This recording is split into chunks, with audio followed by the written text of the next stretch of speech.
in a meeting I had with John when we were walking through the plan to be your best as you navigate pain. Or particularly in one session, we were talking about how he was struggling to encourage himself. He described being stuck in that all too common cyclone of thought and emotions, racing thoughts, and basically more pain. And he was stuck in it. The more we talked about it, and I invited him, how about if we go through the 3 steps of resilience to tune in and understand exactly what it is that you're experiencing, what is overwhelming. Let's validate what we need to validate. Let's understand what we need to understand. Then we went into the second of the 3 steps of resilience, to plan. And I invited him to say, let's have a conversation regarding 2 specific statements that are meant to be encouraging, and see if any words in particular stand out, or if they trigger some kind of thought for us to talk about. The more we talked about both of them, and I'll share both of them with you right now, the more he honed in on certain facets of each of the 2 statements. And the more we talked about it, the more he started to feel encouraged. The more he found resources and ways to be his best as he was navigating pain. Hi, I'm Rick Cram, and welcome to Plan to Be Your Best Live this Friday, August 15th, 2025. If you're with me, welcome. If you're with me live, I'm glad you're here. We're on YouTube as well as on Facebook. And let me just share a note here to say welcome. You can use the chat tool to send me any thoughts that you have, especially during this particular time together, or even through the recording. If you add any comments, I will answer each one of them. I might very well even come back next Friday to do a session and answer your questions specifically in the form of a video, this video, so that you can refer to it and consider maybe even having more of a conversation about what we talk about. But this particular topic is one that's very common if you're navigating pain, if you're navigating grieving, or if you're excessively stressed. Sometimes it can be so overwhelmed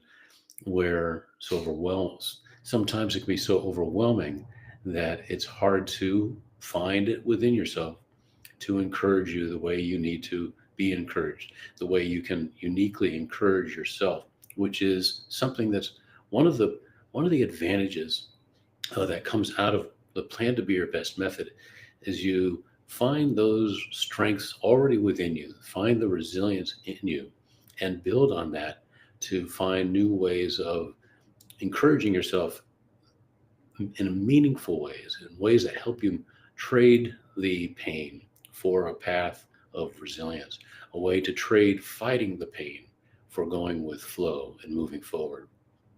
Let me share with you the 2 statements, and share with me, if you will, which one of them stands out to you the most, which one resonates with you the most.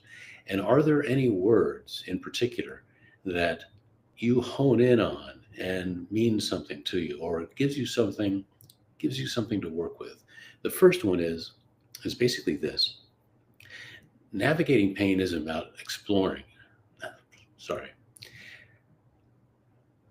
Navigating pain isn't about ignoring it. It's about how you lead yourself through it.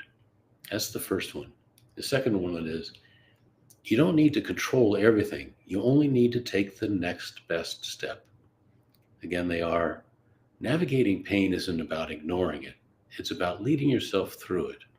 And the second one is, you don't need to control everything. You only need to find the next best step to take. The more we talked about it in this conversation, in this caring conversation, and this is one of the things that I find even helpful for me as a resilience coach, the more I talk about and listen to you and those in my care, it strengthens my own ability to encourage myself.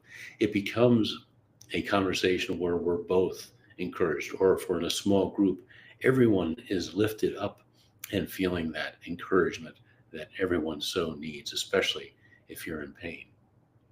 In that first word, in that first statement, navigating pain isn't about ignoring it, it's about leading yourself through it. There are 2 particular facets that stood out. Those words, ignore and lead. The powerful thing about pain is that if it's there, you know it. I experience, if we're connecting for the first time, what I experienced since the seventh surgery on my left knee in 2019, and it's been in a state of trauma. I get these random blasts of instant agony, dozens of times a day. And if I go out and do anything, it quickly multiplies and magnifies. When the pain's there, there's no ignoring it. There's nothing to do, I believe, but to acknowledge it, process it, and you then use the 3 steps of resilience to trade that inevitable, easy to fall into fight from going with flow, to tune in, to plan, and then to be your best. It's there, and it hijacks our focus, it saps our energy, and frustrates our hope. And then there is that, so there's no ignoring it in a way. Therefore, there's the question of, all right, what do I do with this moment? Do I let it define me, or do I define who I am and how I'm going to respond to it? Perhaps that's the thing. There is that inevitable, no way of ignoring it, but how to respond to it. And then there's that second word, leading. In effect, if we're going to lead ourselves, then we need to think about, and we find it's worthwhile to talk about, all right, what is self-leadership really all about? And therefore, there's that ignoring. Do I ignore this? No, I can't ignore it, but I'm going to lead myself. And that's the purpose of the 3 steps of resilience. That's the purpose of each of the 8 domains of thriving. The idea of looking at those 2 statements. How do you respond? What are your thoughts regarding ignoring the pain? What are your thoughts regarding leading yourself? What does that look like to you? In effect, in the plan step, the second step of the 3 steps of resilience, that's where we take a huge step forward in leading ourselves. We think about the options in front of us. We think about what one thing might we do to actually move forward. If we think about leadership, if we think even about what's the most fundamental core purpose for thinking something through, for communicating with ourselves and with others, is to drive positive change of leadership and how we communicate, how we navigate that internal conversation, that internal monologue, even through the pain, even with pain, painful thoughts and painful emotions, the grieving that comes from the loss of comfort, especially in a chronic, painful state. That's one of the many things to grieve. Perhaps it's also grieving being so inactive compared to what you were able to do before. If leadership and communication is all about driving positive change, then that's what we're going to do with it. That's how we use that plan step and then be our best. If there's one thing that we pick out of that plan step, such as a thought of, I'm going to think of something I'm grateful for, or I'm going to get up and move. Movement for me is absolutely essential. I can't do much. Walking is very difficult, but I can work out. I can lift weights. And sometimes I'm at my best and I am free from the trappings of what pain does when I'm focusing on an exercise, counting the reps. I'm experiencing deep breathing. I am not focused on the pain and all that comes with it. That always transforms a moment for me. Praying does. Talking to friends, having others encourage me, finding quiet time to just enjoy the blue sky, or as in the other night with family, we were looking at the Perseid meteor shower late one night, and we saw numerous shooting stars and a beautiful sky above Cape Cod that was just an awe. The number of stars that we could see was beyond measure. It was absolutely beautiful. A peaceful moment, even during a time of great pain, was very calming and so helpful. In fact, I'll share with you, I came back from that time, which was exceptionally painful and still is. I came back exhausted, other than taking care of what I really needed to take care of in front of me, my clients and so forth. I tried to clear my schedule as much as possible to try to win back some rest and get more energy back. One of the things I thought about doing was not going live today. But in the course of using the 3 steps of resilience for myself, I thought through how can I, and this is the question I asked, and let me share it with you. I asked myself, how can I refresh myself? What's going to work the most? Literally one breath later, I thought about our time together on this Friday, and I thought, on one hand, I could easily pass this up, but I thought, this is actually one of the sources of energy for me. I'm feeling more energized by virtue of both planning and preparing for what we are going to talk about today. I feel even more energized being with you now and sharing these thoughts with you and looking forward to your responses. So, out of that statement about not ignoring, or if pain, for example, navigating pain isn't about ignoring it, it's about leading yourself through it. What words stand out? What does it look like when you think about that word ignore or leading yourself? So that second statement reads like this: you don't need to control everything. You don't need to control everything. You only need to take the next best step. You don't need to control everything. You only need to take the next best step. So, 2 key words there: control. When pain is overwhelming, it seems as though we have very little control. We are hijacked in so many ways. We are consumed by the pain. It's hard to take our mind off of it. And then there's that other half of it, the next best step. Again, in the conversation with my client, talking about having a hard time encouraging himself, and then talking through these 2 statements, the encouragement became alive. It became active. We were encouraging each other, and it was a process for him to encourage himself, renewed that for him, and it fed me as well. So those 2 thoughts: control everything or take the next best step. It's not about control everything when, in fact, pain seemingly takes the control away.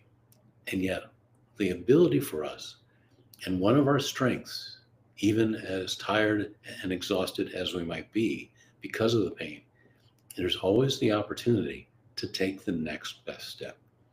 So if we tune in, plan, and be our best with the 3 steps of resilience, what do you tune into with that statement? What do you do in that plan step? What would be the next best step for you to take to encourage yourself, to move forward, to stop the fighting, but to move forward? And in that step of moving forward, plan to be your best. You take that step and observe what you experience.